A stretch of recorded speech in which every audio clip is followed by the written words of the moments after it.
পাটালি দিয়ে রান্না পায়েস। আমি সচরাচর পায়েসটা রান্না হয় চিনি দিয়ে, গুড় দিয়েও রান্না করে, যাদের ভালো লাগে গুড় দিয়ে রান্না করে। তো আমিও আজকে গুড় দিয়ে রান্না করতেছি।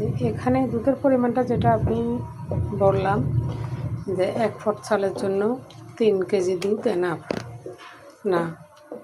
এখানে 3 কেজি দুধ আমি যখন চিনি দিয়ে রান্না করব, তখন চিনিটা যখন পায়েসের মধ্যে পড়ে তখন চিনি থেকে পানি ছাড়ে, তখন পায়েসটা একদম পাতলা হয়ে যায়। তো সেক্ষেত্রে 1 কেজি পায়েসের জন্য 1 ফট চালের জন্য 3 কেজি দুধই যথেষ্ট। আর যদি গুড় দিয়ে রান্না করেন সেক্ষেত্রে আপনার 3.5 কেজি দুধ তো একদম মাস্ট লাগবেই। 3.5 কেজি দুধ না হলে পায়েসটা ঠিকঠাক থিকনেসটা একদম ঠিকঠাক হবে না, বেশি ঘন হয়ে যাবে।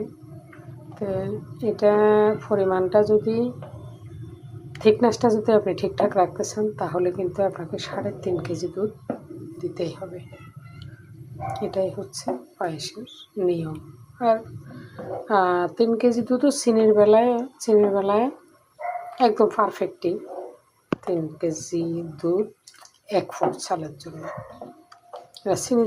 চিনিটা যখন পড়ে পায়েসের মধ্যে তখন কিন্তু খুব বেশি পানি ছাড়ি দেয়, পায়েসটা একদম পাতলা হয়ে যায়। সেক্ষেত্রে আমাদের 3 কেজি দুধ এনাফ। চিনিটা তো দিই আমরা চালটা সিদ্ধ হওয়ার পর। তো চালটা সিদ্ধ হতে হতে যদিও একটু ঘন হয়, তো সেটা কেটে যায় চিনি দেওয়ার পর।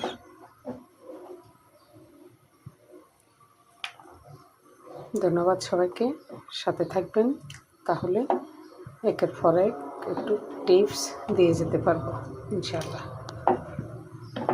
সাপোর্ট করবেন, সাপোর্ট করে সাথে থাকবেন, আমাকেও আপনাদেরকে সাপোর্ট করার সুযোগ করে দিবেন ইনশাআল্লাহ।